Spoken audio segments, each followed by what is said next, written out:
دیگر دیزه قربان سنادم قربان بنی آدم قربان یارم سینم قربان o çeşme mastım o çeşme mastım sana alem kurban beni adam kurban yalan sinem kurban o çeşme mastım o çeşme mastım seni geldi cana o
Namazın dizinden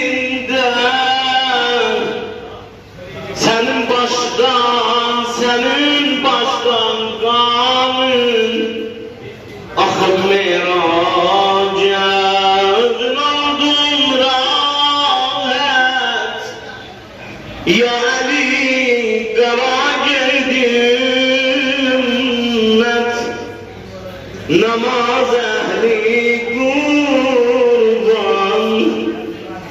Beler baba istirem Hazreti Ali'nin adından bu meclise daha da zinet verek çünkü erbeyindir inşallah yolumuz Kerbela'ya sardı yol boyu diye dünya Hüseyin olmama amacı bela gelirem Kerbela hakine Gəlirəm Kərbəla, amma gərək ağadan icazə alasan, atasını yad eləyəsən, sonra gedəsən babasının huzuruna. Ramazan ayıdır, sübh namazının vaxtidir, Mevla namazıda ibadət edirdi, alnın koymuşdu secdeye, deyirdim Mevla'ya ya Mevla, Entel azizu ve anaz zalil, ve hal yerhamu zalile illel aziz. Ey mehriban Allah, sen azizsen, sen rahimlisin, ama ben zelilem. Azize rahimliden başka kimse kömek edebilmez. O zaman diğerler İbn-i Mülcem Murad lanetullahi aleyh bir zerbe yendirdi Mevla'nın başına. Ağa onda bir söz dedi, buyurdu Kustu ve Rabbil Kabe, andolsun Kabe'nin Allah'ına inceldi yani, zerre az başki deyip mühkem o şiirin başına